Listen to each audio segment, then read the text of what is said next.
પાટણના વાંકલ ગામમાં ધૂળેટી પર્વ નિમિત્તે ફાગોત્સવની ઉજવણી।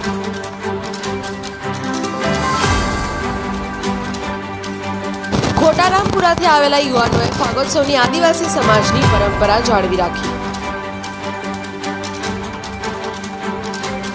વાંકલ બજારમાં ઢોલ નગારા સાથે ફાગોત્સવની ઉજવણી કરાઈ।